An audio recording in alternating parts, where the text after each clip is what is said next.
Can more than one spiritual tradition feel like home? Hello, everyone. Welcome to the Magdalene Interview Series. And this is what we're going to be talking about, among many other things, today with Anumeha Gupta. And I'm so excited to bring her onto the show. Before we start into our interview, I just want to set the scene and give you a little bit of understanding, if you're new to the show, about what the Magdalene and Black Madonna Codes series are and why I've decided to create them.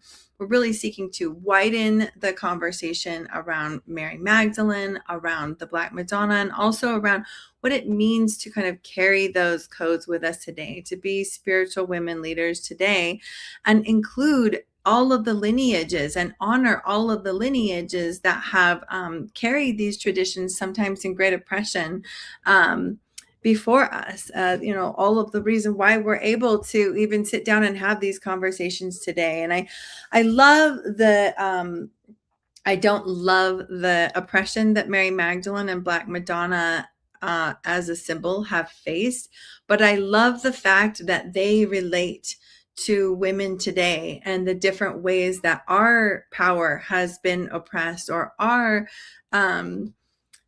wisdom has been muted, and how we can then reclaim that. Because no matter what forces have sought to stifle these things, it has never died. The wisdom and the divine feminine lives on, and that's what we're talking about today. And it's my hope that as we have more of these conversations, it creates a ripple effect that moves and changes our world for a better future.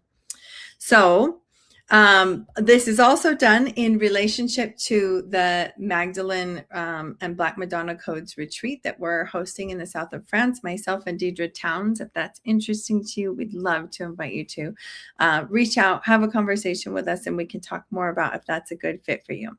And without further ado, I'd love to introduce you to Anumeha. Welcome, my dear. Thank you, Melissa. Very excited to be here. So great. Tell us a little bit about who you are and the work that you do in the world. Sure. So, I am a spiritual healer and I help people release what's in their way to claim joy, peace, prosperity, love, and health. Because these are our birthright actually. But somewhere we are ourselves in our way to claim all these beautiful things. So that's the work I do. Usually, these blocks are deep emotional trauma, ancestral trauma, past life trauma, and these keep us stuck. That's so beautiful. Well, everything you just painted is all the things I would love to experience more of. So that's beautiful. Um, would you mind telling us a little bit about your personal journey? Like, you're carrying this medicine and wisdom. How has that come to you? Is that a part of your ancestry? And maybe a little bit about your personal life. Okay, sure. This is an interesting story. I did not know I was intuitive, although when I was growing up in India, I used to only study half the syllabus for my exams. As you might know, in India, we have a lot of these, like a rigorous education system. And I somehow knew what are the questions that will come. So I only prepared like half the syllabus, but I would always be in the top three. But I never recognized that that was my intuition working for me.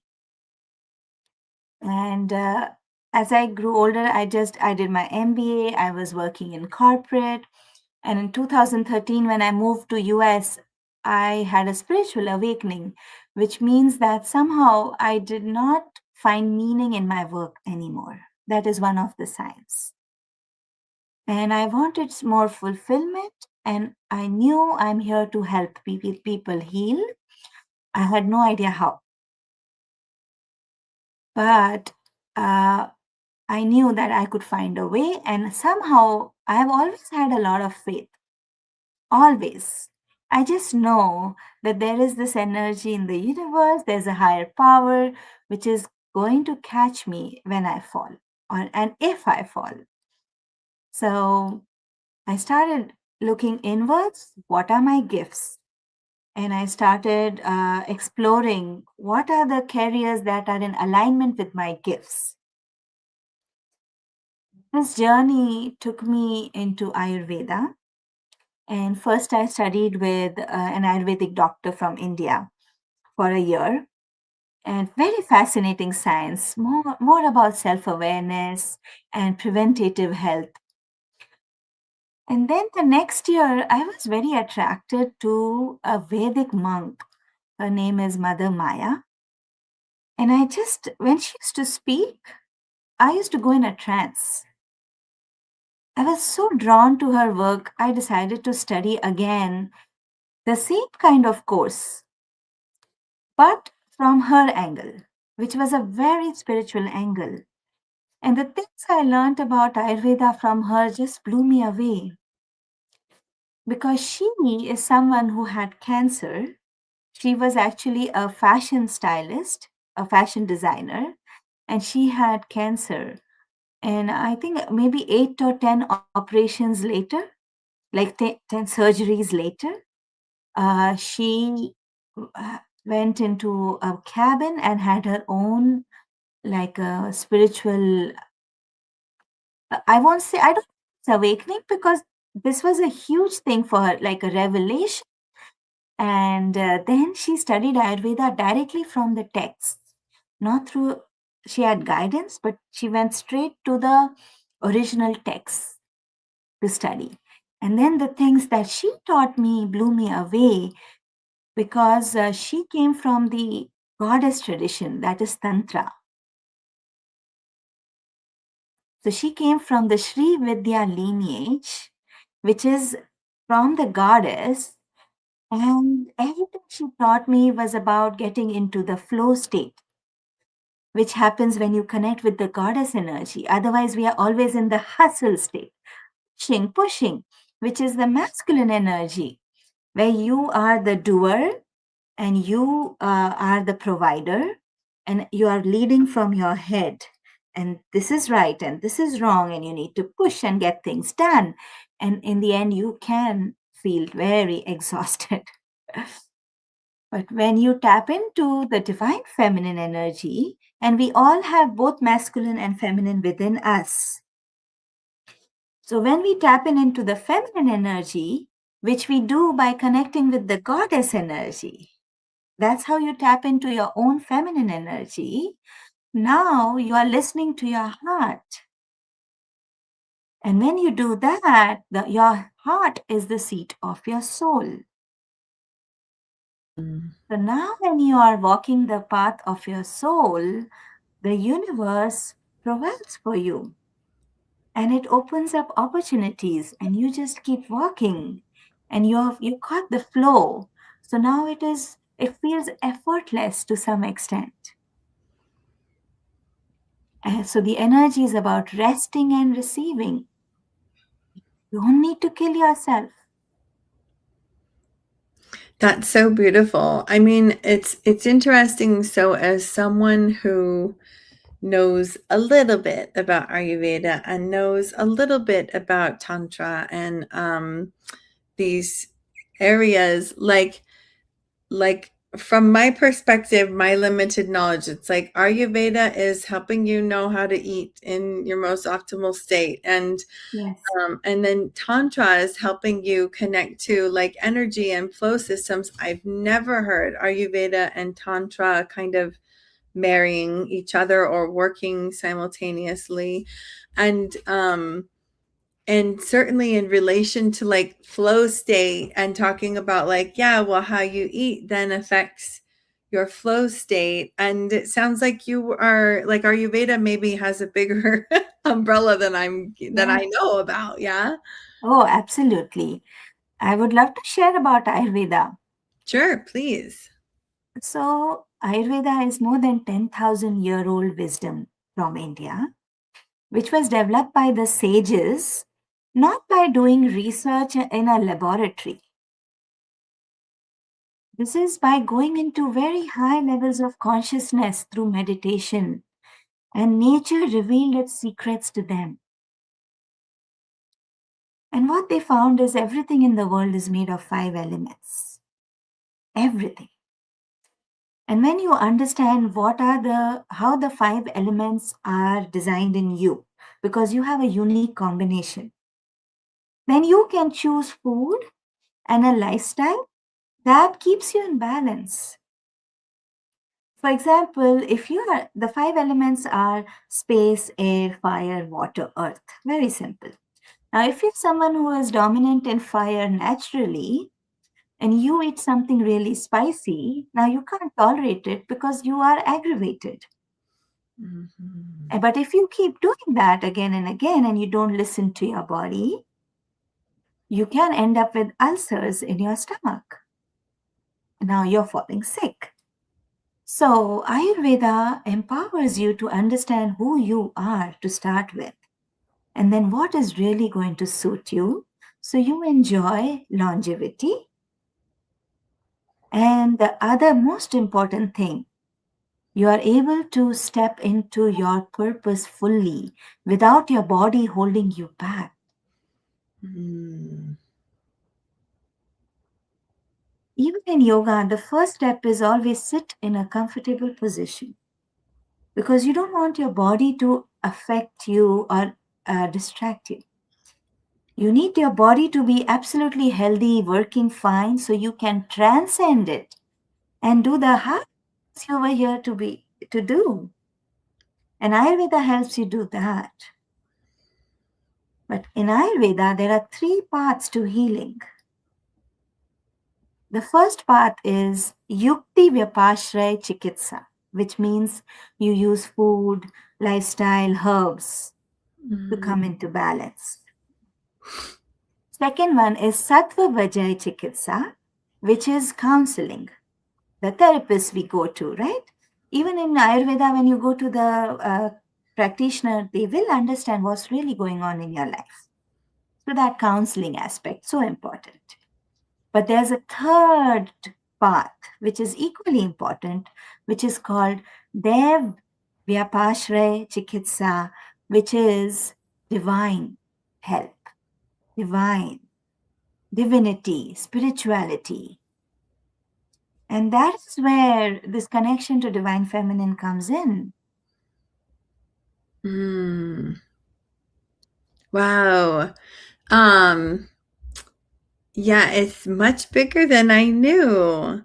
When we talk about connecting with something like Ayurveda, which you said is 10,000 years old, is that what you said? Yes, yes, more than 10,000 years old. Wow. And when we think about that, and I'm doing an interview right now, I'll be done in a few minutes. When we, sorry, my kids keep popping in. I Um, love that. I love that. when we Coincidence. when we think about connecting with something like that, because Ayurveda, as I've seen, has become, kind of a trendy thing in America. And how do you recommend people remain in right relationship with this tradition? Like, I find it really interesting and beautiful, like that you came from India, correct? Yes. Yes, and then but this wasn't a part of your family, as far as I'm understanding. Is that right? So I don't have any Ayurvedic practitioners in my family to, to the extent that I know. However, Ayurveda has become a part of our lifestyle to a great extent when you see our food. Hmm. So I did eat food which was very good for my body, which had all the spices. My grandmother knew all these home remedies which were based on the 5 elements. She didn't know the logic, but she intuitively knew what home remedy, what herb would work with the issues. So I did have that background already. The herbs were not new to me. That's so beautiful. So then, and then you go into study, and you do Yeah. initially a course, and then you do this deeper study with this spiritual teacher. And I Mm. think some of those pieces are so, like, can't be underscored enough about really being in proximity with people who have, immersed their life in this. But yeah, what would you say about, how people enter into something like this, and do it in a way that's respectful and not extractive, or like just co-opting a bunch of other people's spiritual practices and now calling it their own? Hmm. That's a very interesting question. Ayurveda has come through India, but it is really for the world. It is really our gift to the world. And Ayurveda never asks us for anything, it just gives. So I believe that Ayurveda is here to help people.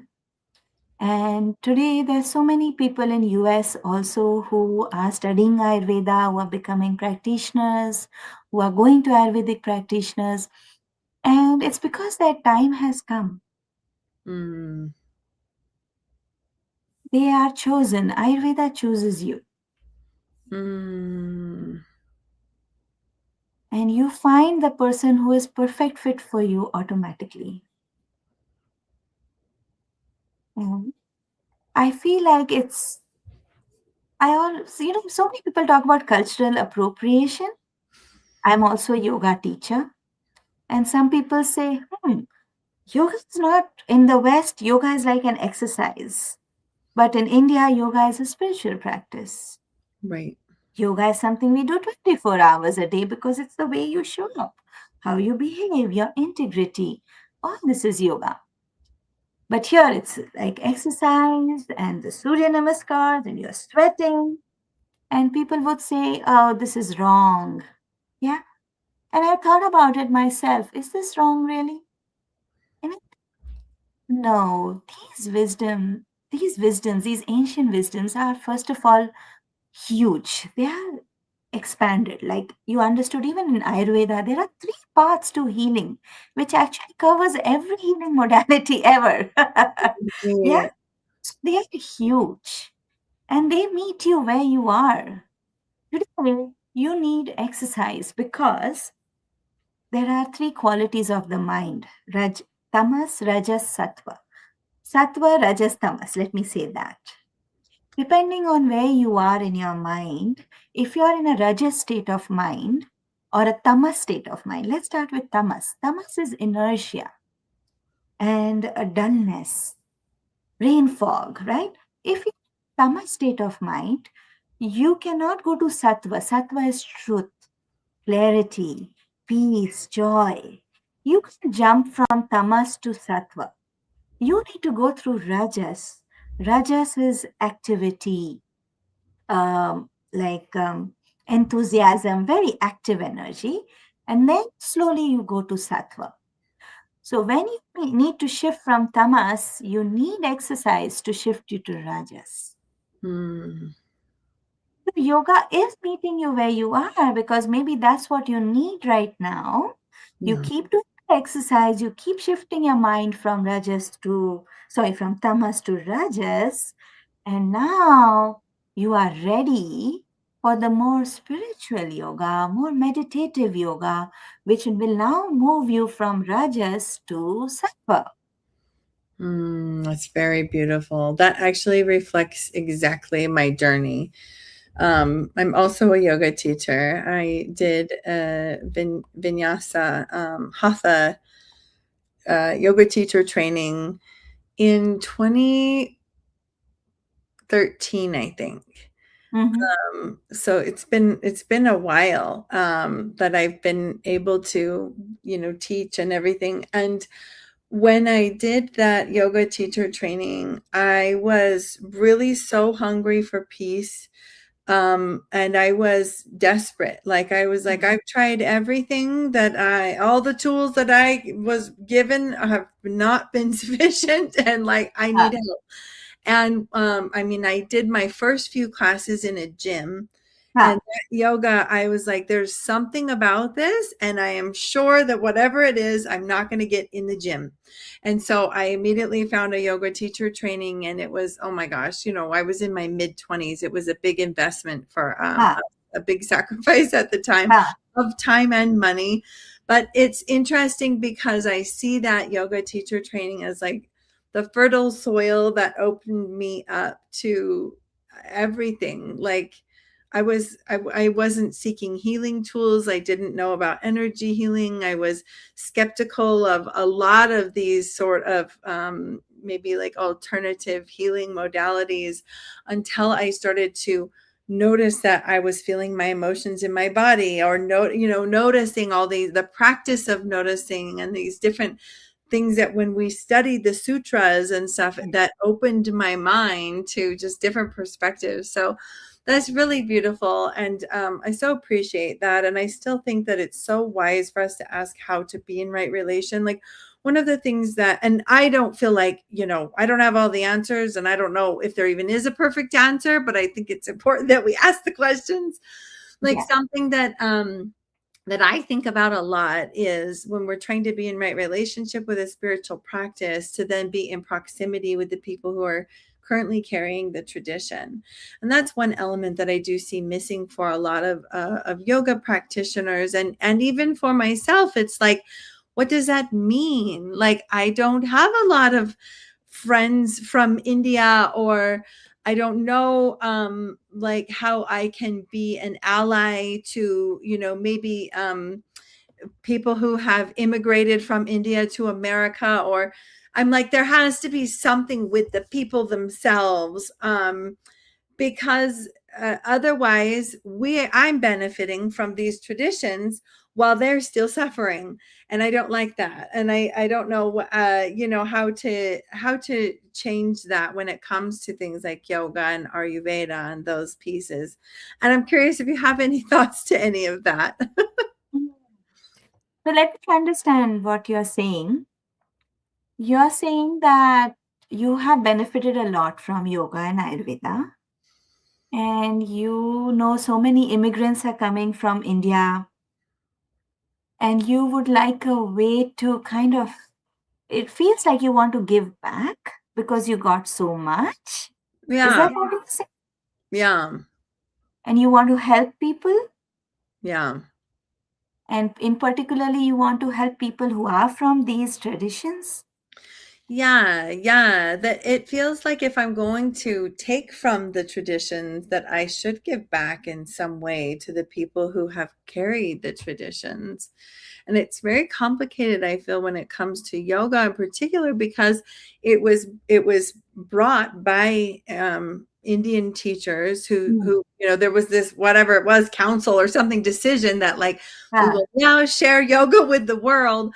But ah, then it was brought to America to the people of privilege, uh, hmm, because it was like, oh, we're going to have this exotic presentation of yoga, right? So that would have gone to most likely the white folks in America, and the slave hmm, owners, and hmm. that's where it was brought initially. And so then how we come back to what does it mean to be in right relationship, I just always question, like, if we're not doing a practice with proximity, are we really in right? How can we say we're really in right relation?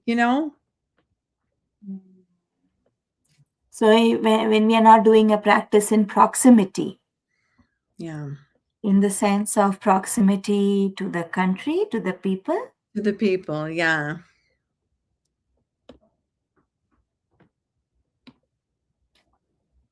I admire your heart, first of all. I can see Good, your heart, Anumeha. right?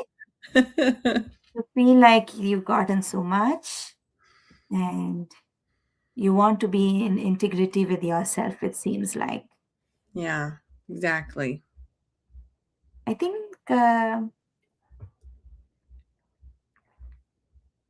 few things I can share here what's coming up. I came to US from India, but I learned so much in US about India. About Ayurveda also I learned here. Everything I do now, yoga also I learned here. And the teachers I found here, excellent teachers. They are all Indian, I think. But no, there is an American teacher who taught me theta healing, which is not Indian modality. It is a Western modality. But all the work I do, I've had like both Indian and Western teachers, right? Mhm.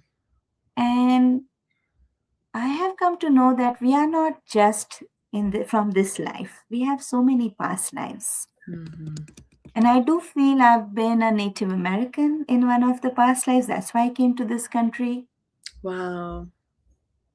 And so many of the people who live here, sometimes I feel they were Indian sometime because they love Indian food. There's so many things that they love about India which comes naturally to them. Yeah. And I sometimes feel they've been a sage. They could even be one of the sages who actually developed the science of Ayurveda and yoga. And this lifetime, they chose to be born in the US so they could bring that wisdom here.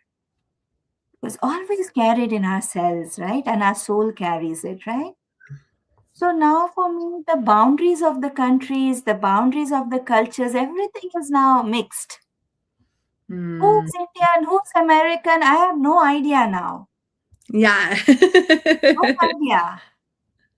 And I used to feel so bad when I received things because I wanted to give back to keep the balance. For a long time, it made me stressed. How do I return this favor? How do I keep the balance? Very stressful. Till Yeah. someone taught me that there is giving in the way you receive. Mm.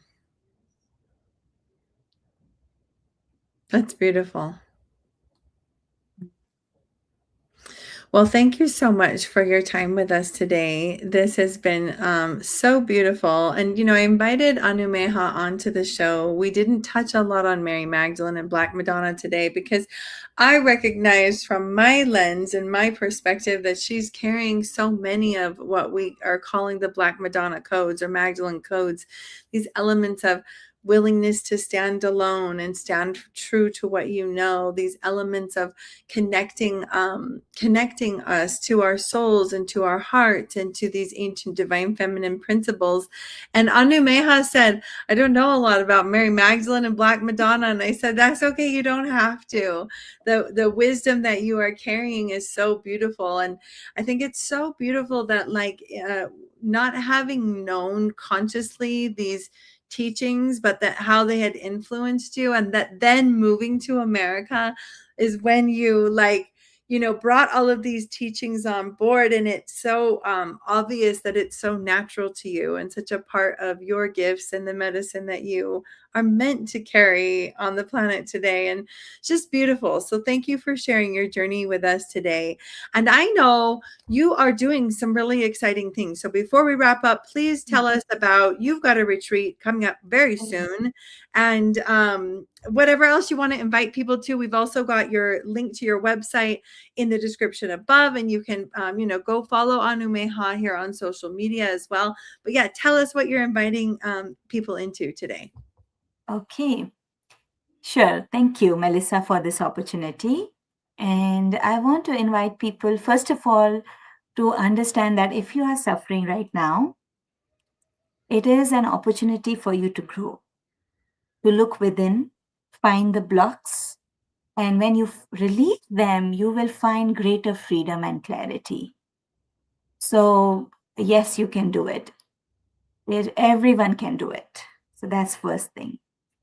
Second, I am having a retreat. It's in February, 26th to 28th of Feb next year, 2027, and we'll be going to Mount Madonna, which is near the Bay Area.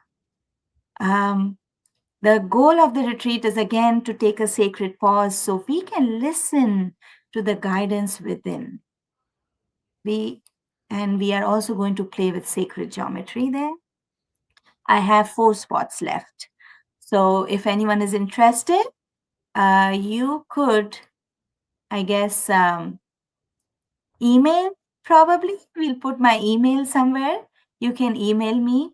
And the actually after 15th July, the on my website, the retreat page will be opened up for signups, Ah, public signups. Till now, only the past participants and my clients got to sign up.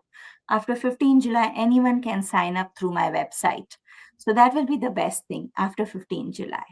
perfect. That's Yeah, perfect.